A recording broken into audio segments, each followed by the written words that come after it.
Rhett McKay here, and welcome to another edition of the Art of Manliness podcast. Imagination is the ability to form mental images and concepts that don't exist or haven't happened yet, think outside of current realities, and form connections between existing ideas to create something new and original. If the number of movie sequels and the outsized popularity of music made decades ago is any measure, our current age is suffering from a deficit in imagination.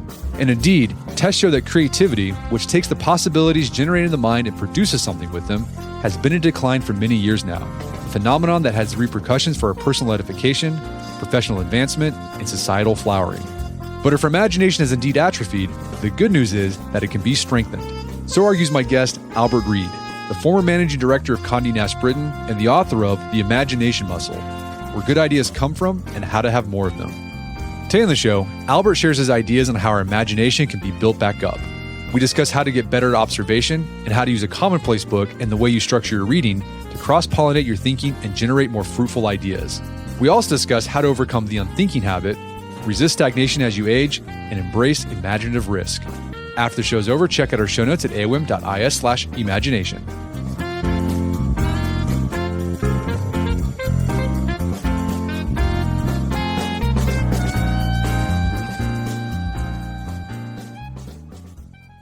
All right, Albert Reid, welcome to the show. Thank you, Brett. Great to be here. So you are a journalist, a writer. You're a former head at Condé Nast Britain, where you're overseeing magazines like Wired and GQ. And you've recently published a book called The Imagination Muscle, where you explore the power and history of imagination. And you start off the book with this story that you're out of college, just barely, and you were in a used bookstore, and you came across this book that it kind of changed the trajectory of your whole life. So what was that book, and how did it set you on a career path in the world of creativity? The book was called The Secret Language of Film, and it was by this guy called Jean-Claude Carrière. He's a French scriptwriter, and he would write scripts for this guy called Luis Buñuel, who's a famous Spanish film director, made surrealist films. And they worked together on many different projects. And one passage particularly struck me in the book when he said that at the end of shooting a film, at the end of the day of shooting, they would have this exercise where they'd each go to their rooms and force themselves to come up with an idea for a story. And then they'd meet an hour later in the bar, and then they'd tell each other their stories. And he says that they did it because the imagination is a muscle. It needs exercising. And it's an exercise that requires real discipline. And this idea that the imagination is something that you can work at, something that you can develop, struck me as a very, very interesting thought that really hadn't been explored in great depth. We talk about our physical health, and we take exercise, and we do weights, and we stretch, and we do yoga, and we talk about our mental health and our mental well-being. But what we don't do, in my opinion, nearly enough is focus on our imaginative health, on this idea that the imagination is something that is a force within us that can be used or not used, or can be ignored, or it can be celebrated, and it can be developed, and it can be something that grows within you. And this idea really stayed with me for 20 years before I wrote the book. But I wanted to say to readers, I wanted them to consider this possibility that the imagination is akin to a muscle. It's something that you can develop. It can make you more alive. It can make you happier. It can make you better at your job. And so this really was the sort of underlying message that I with from the book. Yeah, because I think a lot of times when we think of imagination, we think of it as something innate. You either have it or you don't. Yeah, exactly. I don't think that's true. I think everybody's got an imagination. It's like saying, because Usain Bolt runs 100 meters really fast, none of us should try running. Everybody has an imagination of some sort. Some have greater imaginations. We start from different starting points. We end up at different finishing lines. But the point for me is to run the race. The point is to be in the game, to use your imagination in whatever way it suits you to use it. You talk about in the book that you think our culture today can make developing your imagination more difficult. Why is that? I think there are different forces at play here, and it's not completely definitive what I'm saying, but I do see signs of what one could call a quiet crisis of the imagination. And I worry sometimes that the notion of having ideas, of seeing ideas as something that is important in life, has slightly been eroded by technology, by this idea that the imagination is best left to the professionals, is best left to the experts, to the writers and the filmmakers and the musicians, when in fact we should all be imagining, as we used to do in our more so-called primitive communities. Imagination was something you did together. You sang, you danced, you told each other stories. And this was something I think we've lost. And there are definite data points which suggest that ideas are getting harder to come by. There's a study from Stanford that says to sustain growth in GDP per person, the amount of research effort has to double every 13 years to offset the difficulty of finding new ideas. And there's another test called the Torrance test, which measures creativity. And that shows that creativity has fallen since 1990 with a steady and persistent decline. And you see other areas where, you see the sequels in Hollywood, you see Netflix ratings going down, you see a kind of possibly a cult of nostalgia in the musicians we follow. So I just want to really draw attention to this and say, are we really being as creative as we can be? Or are we falling into the trap of passivity and trap of adequacy? Yeah, I've noticed that too. Sometimes I feel like culture is very stagnant. Yeah. The sequels with the movies is the most obvious example. But I think it's interesting. I look at my kids, my son, he's 14. A lot of the music that he enjoys, they're from bands that started 20, 30 years ago. Like one of his favorite bands is Cake. And I listened to Cake when I was in high school, and I went to a concert with my 14-year-old son to watch this 60-year-old frontman of Cake sing. It was great, but I was like, where's my son's generation Cake? Like, what's the band that he's going to like listen to with his kids? Yeah, I have exactly the same thing with my kids who are a bit older than yours, but they listen to the same music I listen to. And a little bit of new music feeds in, but there's this idea of music defining your generation seems to have gone. It arrives in different ways from, TikTok or from film scores, and it's often stuff that even predates our own childhood and teenage years. So the culture's hard because we have technology that I think the thing with technology, it can be a source of imagination and creativity, but it's so easy that you don't have to exercise that muscle because it makes you feel like you're being creative and imaginative when you're really not. Does that make sense? Yeah, it makes complete sense. I think also there's a sense of risking a new idea seems harder than it used to because you're so surrounded by social media and by the attention of anybody that it feels easier to fall in step with a group and fall in step with a mindset of that group. And to step outside it feels a little scary in a way that it didn't before the advent of social media. And I think another thing that social media and the technology we have, one way it can hamper imagination is like we don't have as many opportunities to be bored. And that's when I remember when I was a kid, I had to use my imagination when I was bored because I didn't have TikTok. I had to figure things out on my own. I had to get creative. Yeah. And I talk about this in the book about the spaces, what I call the spaces in between, these gaps in your day when your mind is allowed to wander, when you're standing in a queue or whether you're sitting on a bus. Now we fill these gaps, these small gaps of 10 minutes with checking our email, checking social media. And those were the moments, those were the gaps in the day when people used to have ideas. That's when, George Michael was standing in a queue when he invented the opening sequence for Careless Whisper. And there's this French mathematician called Poincaré who had been struggling with this very complicated mathematical formula for months. And then only as he was getting on a bus did it suddenly come to him. And it's these moments when you allow the mind to declutch, you allow the mind to be drifting a little so that these ideas can make themselves known to a mind that's slightly less attentive to what's going on around it and less stimulated by its immediate surroundings. So it sounds like there's less chances to exercise our imagination these days, but it's still important because, it can enrich our personal lives. It can help us find purpose in our life. We use our imagination to develop a vision for our lives. Imagination can help us have a rich inner life, help us to see more layers in life, just kind of makes you feel more alive. But then you also, in the book, you put numbers to this. Like it has an economic benefit. It can help businesses thrive, lead to scientific discoveries, move research forward. So there's stakes here in developing our imagination.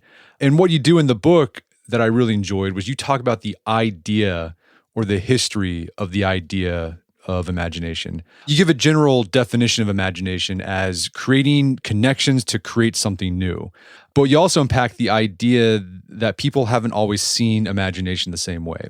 So what's the history of the idea of imagination? Thumbnail sketch. Well, the imagination has always been with us as long as we've been alive and conscious, but we never knew that it was there. We never knew what to call it.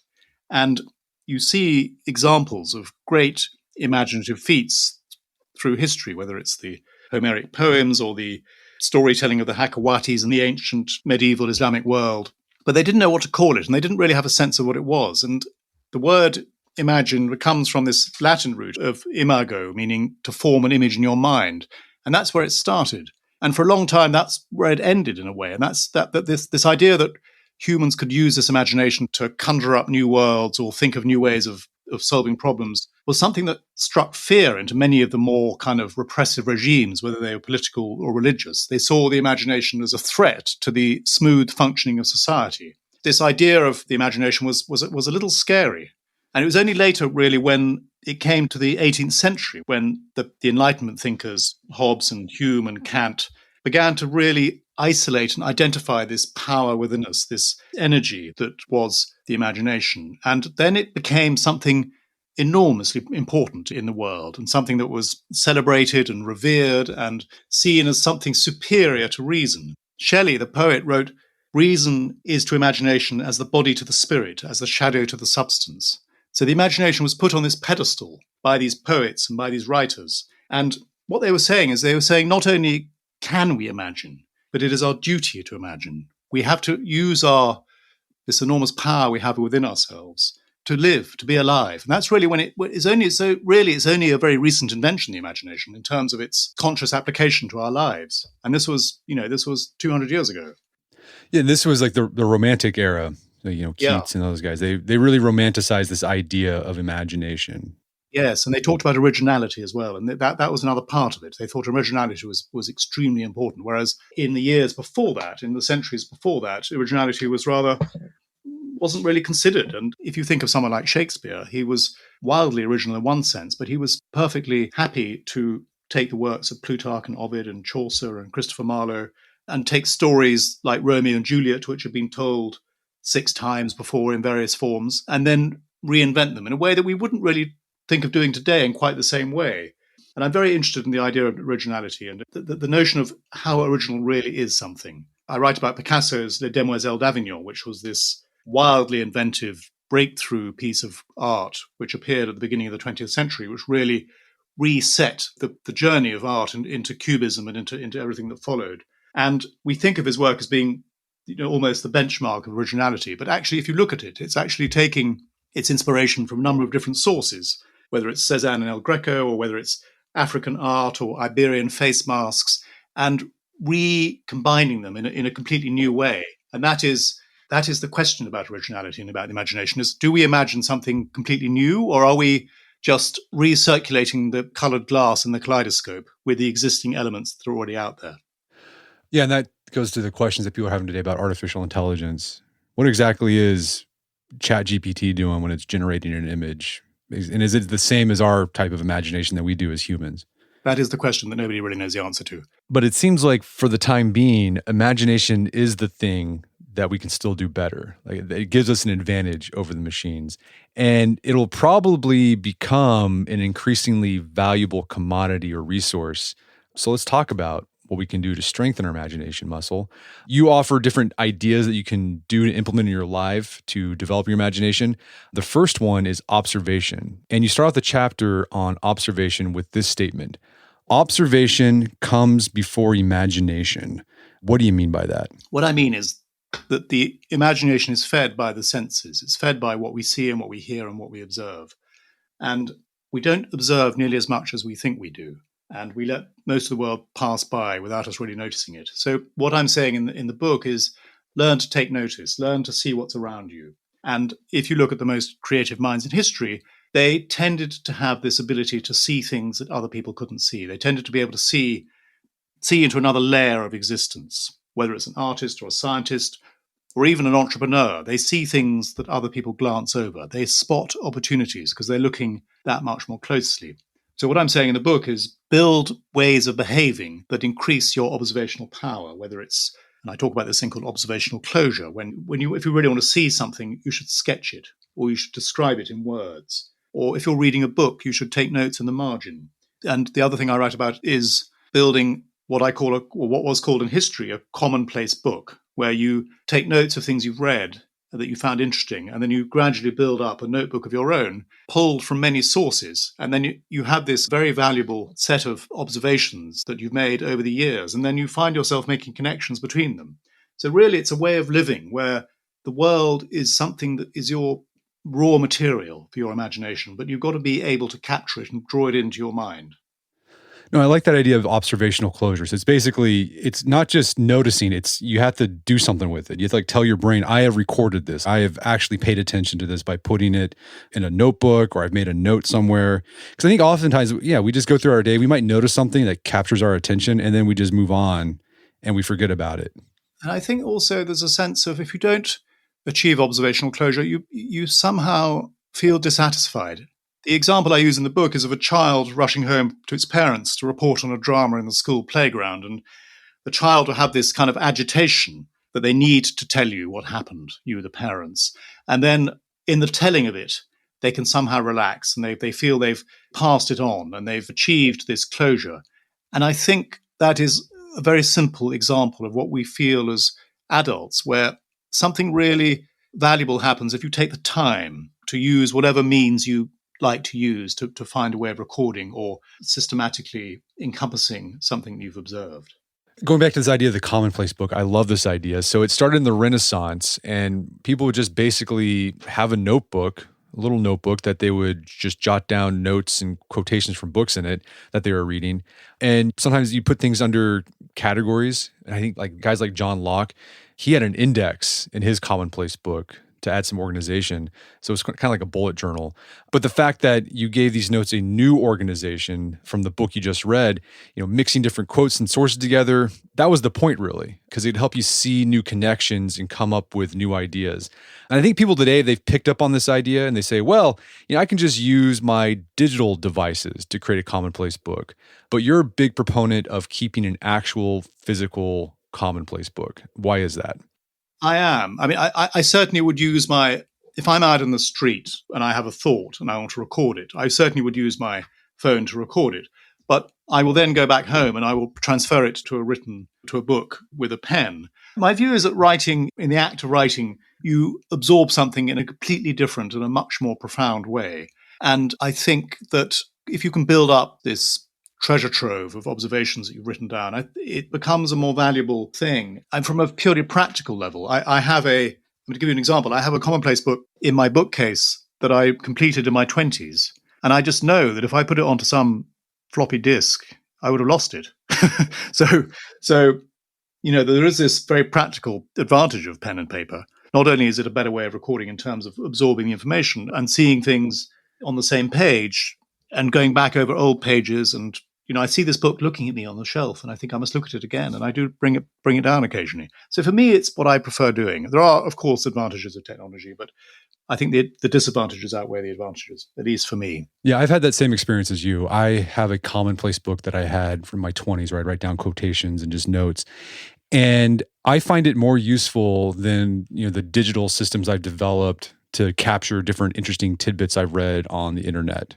Because I feel like when you use these tools on your computer, I just like end up capturing everything. Like, oh, I'll save this and save this and save this. And it becomes so useless. And then I forget to check it. Yeah, it's almost too easy to record it. I think the act of writing is a little bit of an effort. And so you're a bit more selective about what you record. And you make more of an effort in recording it.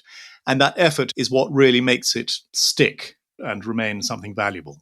Okay, so get yourself a commonplace book. Get yourself a little notebook. Could be a moleskin. Make it fancy. If you make the, I think if you make the experience more enjoyable, you'll enjoy doing it more.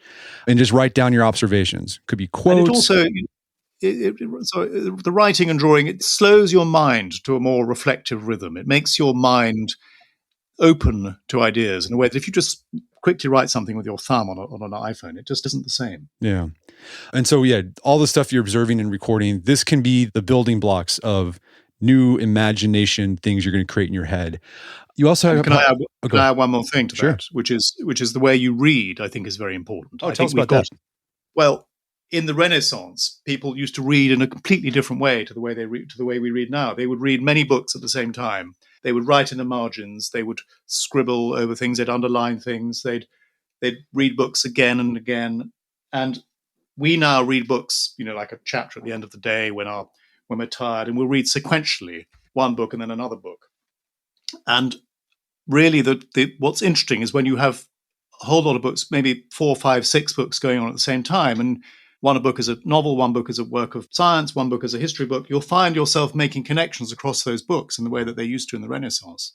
And that is another valuable sort of, element which is connected to commonplace books, which is this idea of connecting the previously unconnected, those things that nobody else has thought of together. And that's something which was a great great fuel for the imagination in history, this idea that people could pull from science and from art and from history and from whatever else they're observing, and ideas would come from this kind of, this clashing of different disciplines and different observations. You see that a bit with people who talk about going on reading weeks. Someone like Bill Gates will go away for a week with a whole bunch of books, and they're on all sorts of different subjects. And really what he's doing is replicating what they used to do, this idea of reading widely and exploring areas that are not familiar to you and staring at things that you don't fully understand. Yeah. Okay. So let your reading cross-pollinate. Exactly. Yeah. That's something I do. I'm always reading like multiple books at the same time, and I just keep them in different parts of the house. So I got a book, in my living room, and I got a book in the office. I got a book I'm reading on my phone, and they're just I'm in different parts in them, and I just read them when it's very higgledy-piggledy. I don't really have a rhyme or reason why I pick up and decide to read. That's exactly, higgledy-piggledy is good. Yeah. That's the way you should approach it. And going back to technology, I read things on Kindle, I read things on the train, and having that access to lots of different books with a few swipes is an extraordinary power that is, something wasn't available to our predecessors. We're going to take a quick break for a word from our sponsors. And now back to the show. You talk about in the book the unthinking habit. What is that, and how does it get in the way of strengthening our imagination? The unthinking habit is something which I talk about in relation to life passing us by and habits setting in, which begin to limit the way we can think and the way we see things. There's a philosopher called William James, the brother of Henry James, who wrote about this. And his view was that by the age of 30, most people's minds have encrusted in a way. And he says by the age of 30, you've more or less set your habits, your thoughts, your political views, and you don't tend to change much after that. And this has implications for the imagination. So what I'm challenging people to do is to say, get out of this unthinking habit, get into a place where you can remain young in your mind, remain open, and embrace the mindset of a beginner.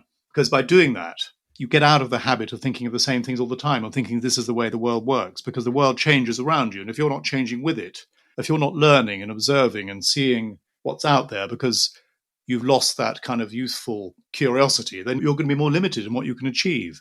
So the question is, what can you do about this? How can you keep this mindset of a beginner through your life? And one very interesting fact that I discovered in the book, when I was writing the book, was this piece of research that showed that the Nobel Prize winners in science, compared to other scientists, tended to have a disproportionate interest in the arts.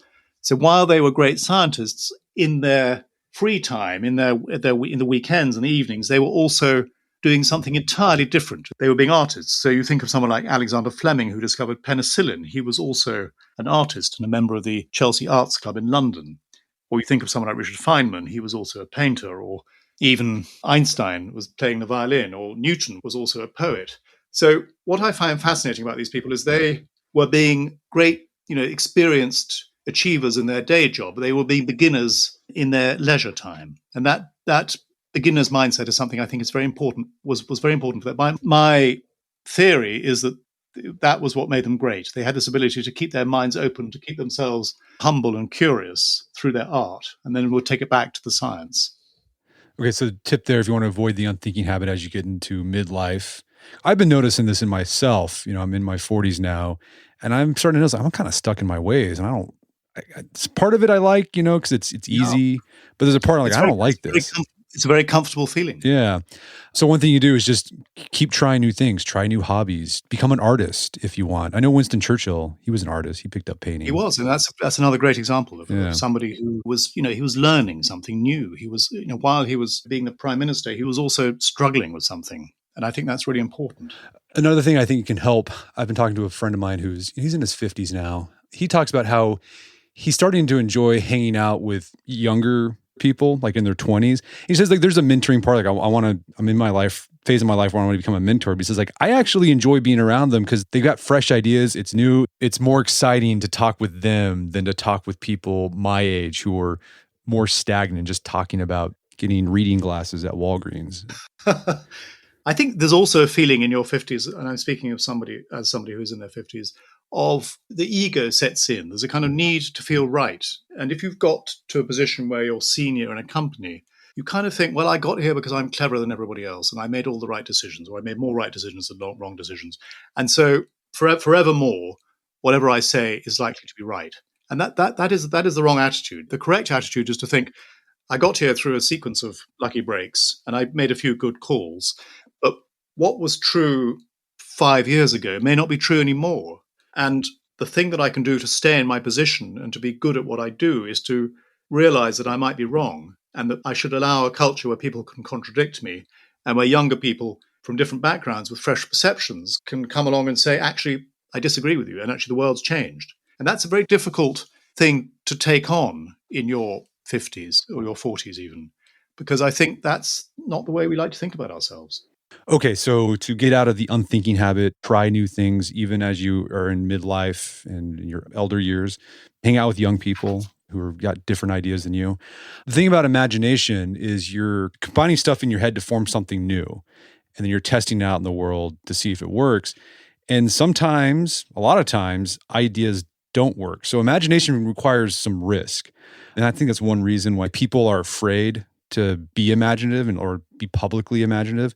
So how do you learn to become immune to imaginative risk? Well, I think you learn to be immune from this by detaching your activity from any need to succeed or to be recognized in the outside world as a success. We see creativity as something that we embark upon when we think we can do something better than everybody else, or something where we can do something that we can get applauded for it. But really, what I'm saying is your fear of failure will hold you back. And you shouldn't be thinking, I mean, some people think, if I can't imagine successfully, then better not to imagine at all. And that is the wrong attitude, because even the most successful people in the creative worlds failed a lot. There's a saying by W.H. Auden, the English poet, that good poets write more bad poems than bad poets. And I think that's true. I think if you think of anyone who one admires greatly as an artist, they have had plenty of failures. If you think of David Bowie or, Wordsworth, Bowie wrote some terrible music and Wordsworth wrote some terrible poems, but in the act of doing those works, they also came up with great things. And so we have to think of ourselves not only as people comfortable with failure, but also as thinking of the process of creating is what's important. It's the act of creativity, not the result, that makes you alive and brings out the best in you. That's what I would say is a different way of looking at things. Yeah, so sometimes, a lot of times, quantity trumps quality because it's through quantity that you can get to the quality. Exactly. Yeah. But also not to think about quality necessarily. Do your best, but don't worry if it doesn't work. Yeah. Another artist who was prolific, but we think everything he did was awesome, was Bach. So Bach, that guy worked all the time. Like he was cranking out stuff weekly. But we only remember just a handful of the best works that have stood up over time. We've forgotten about all the other stuff that he churned out that was just, okay. By the way, I'd say the same about business. If you think of the great entrepreneurs, if you think of Steve Jobs, between the first computer and the iPhone, between the Mac and the iPhone, you had the G4 Cube and you had the Apple Lisa. You had these big mistakes. But he thought like an artist. He understood that these frequent attempts at creating, you keep going and often you fail. But it's the failures that are the byproduct of success. The failures are the byproduct of success, as opposed to things that lead to some terrible, end game. I think another thing, going back to this idea that midlife can make it hard to be imaginative. Not only do you get kind of stuck in your thinking ways, but oftentimes by the time you're in midlife, let's say your 40s and 50s, you've established a career, you've maybe had some success, you've spent a lot of time developing a skill set, and maybe you reach this point where that's not working for you anymore. the way it was and you decide, I got to do something different. But it can be scary to try something different because like, wow, if I do that, then I'm going to lose this good thing that I had. I mean, yeah, you said you're in your 50s and you're still in this kind of creative world. What have you done to help you get over that imaginative risk in midlife? Well, I wrote this book. This book was something that was entirely new to me, and I didn't know if it was going to work. And it was something completely outside of what although I've been working in the creative industries, I've been on the business side. So to write a book was something that felt very scary. And, the risk of failure, the risk of public embarrassment is something you have to deal with. And I'm very glad I did. So you just got to do it. There's no hacks or tricks. You just have to do it. You've got to do it. And if you do it and you don't succeed, you've got to think of it in a different way. You've got to have a different mindset. There's a quote I make up in the book, which is borrowing from Eleanor Roosevelt. She said this thing. She said, do one thing every day that scares you. Those small things that make us uncomfortable help us build courage to do the work we do. And I've said in my book, do one imaginative thing every day that scares you. Scribble a short story, a drawing, an idea to change something around you, or you could compose a piece of music. Because these small imaginative acts will make you uncomfortable.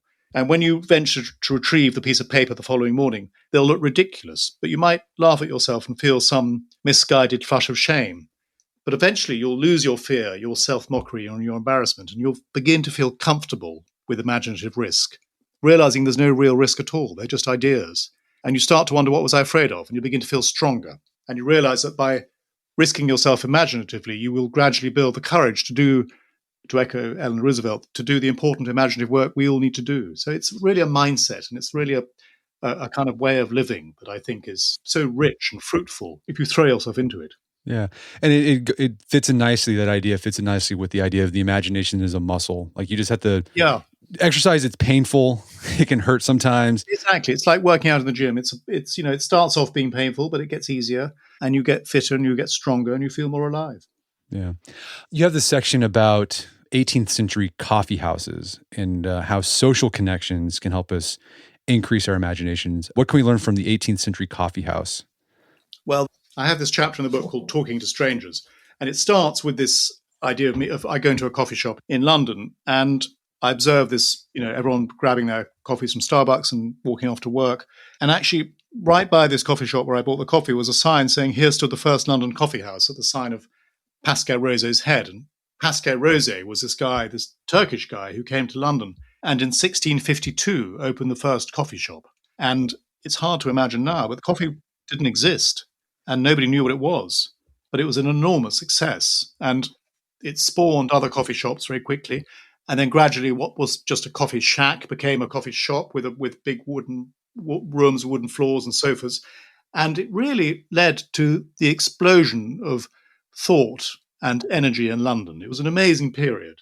And what it did really was it had a double effect of caffeine energizing and sharpening people's minds, because until then they were drinking warm beer most of the time and they were mostly drunk. So in London, suddenly everyone was super alert and sharp. And then the other thing that it engendered was this mingling of people, which had never happened before, because all thought and all debate took place within academic institutions or the church. So suddenly you had these kind of democratic gatherings of people from all sorts of different backgrounds. You had great scientists, you had just regular people coming in, and they would all talk and share ideas. And it attracted, people like Isaac Newton and Benjamin Franklin.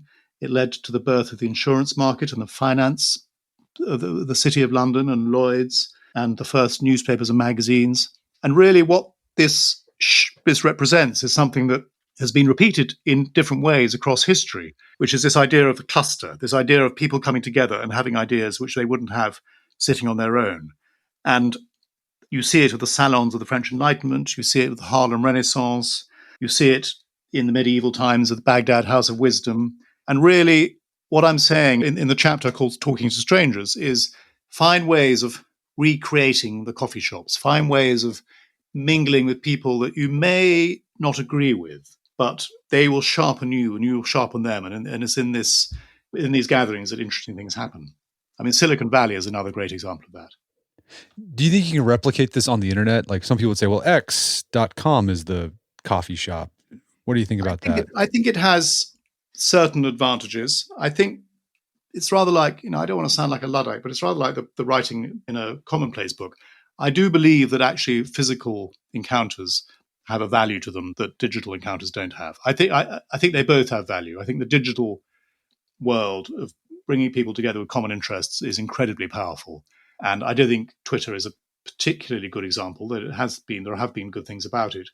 But certainly scholars, researchers can mingle in ways that they couldn't do before using the internet. So I definitely think it has an advantage. But I wouldn't discount the physical environment and say that the virtual environment does the job in its entirety.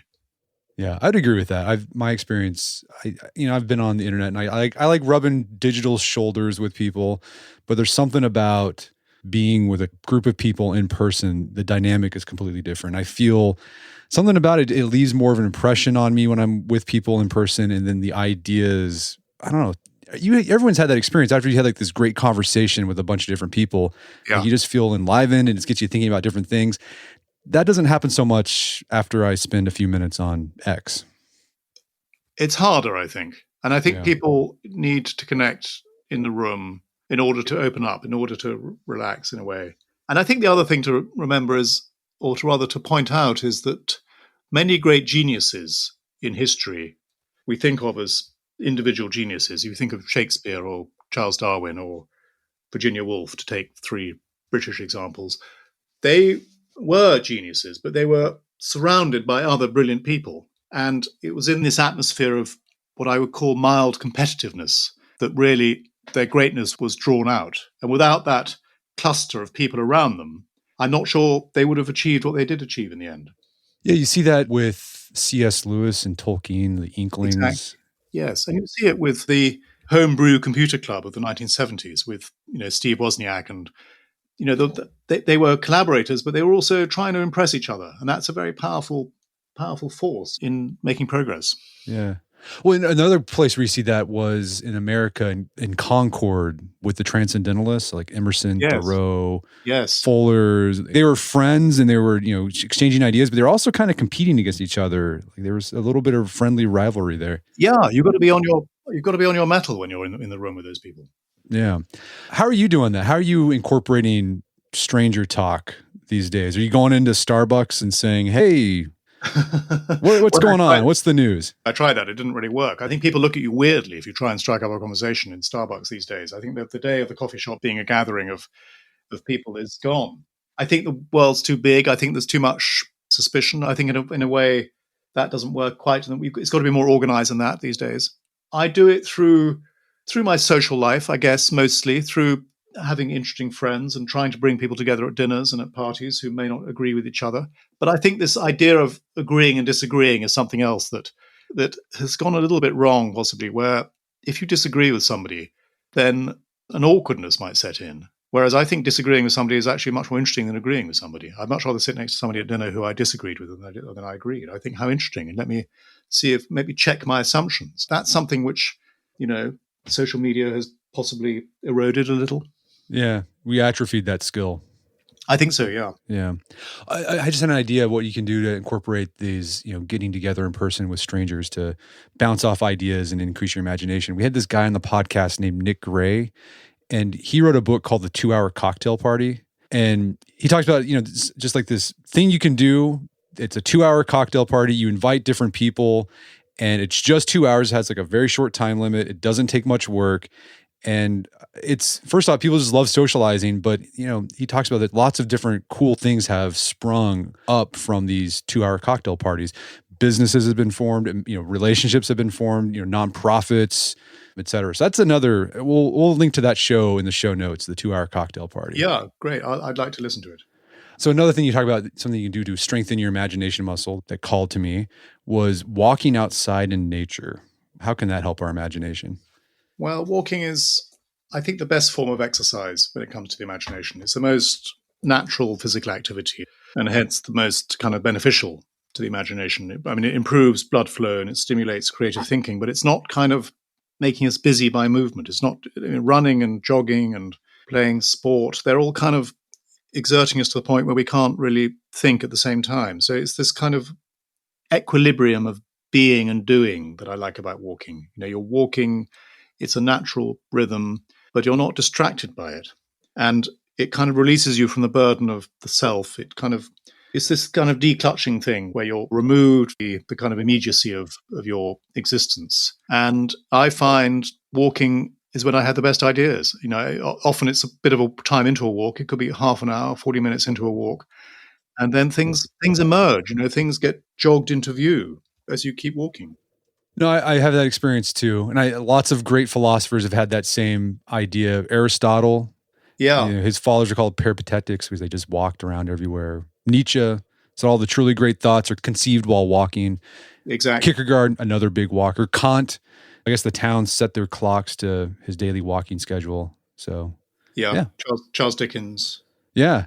And Darwin is another one. Like he would, get up in the morning and he'd do his work, and then for the rest of the day he'd just go for a walk and just hang out. Yeah.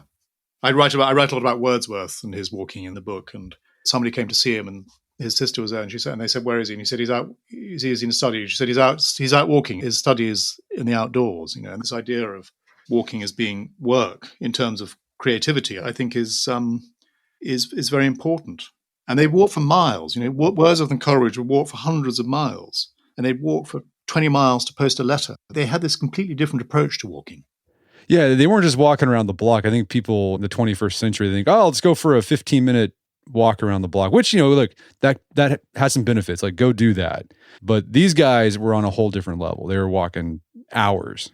Hours. I mean, Wordsworth's friend Thomas de Quincey estimated that by middle age, that Wordsworth had walked 180,000 miles, which, that's a lot. Yeah, and they weren't listening to their podcast. They were just thinking. They were just alone with their thoughts. Exactly. It was a way of life which we can't all spend our whole time walking. We have other things to do. But if we can build walking into our lives in some form, it's very valuable for the imagination. Yeah. Well, Albert, this has been a great conversation. Where can people go to learn more about the book and your work? They can go to my website. I've got a reading list. I've got notes on my book. But the book is really the kernel of everything that I've got to say on the subject. So I hope people will read it and enjoy it. Well, Albert Reed, thanks for your time. It's been a pleasure. Thank you. Great pleasure talking to you. My guest today was Albert Reed. He's the author of the book, The Imagination Muscle. It's available on Amazon.com and bookstores everywhere. You can find more information about his work at his website, albertreed.com. Also, check out our show notes at aom.is/imagination, where you find links to resources we delve deeper into this topic.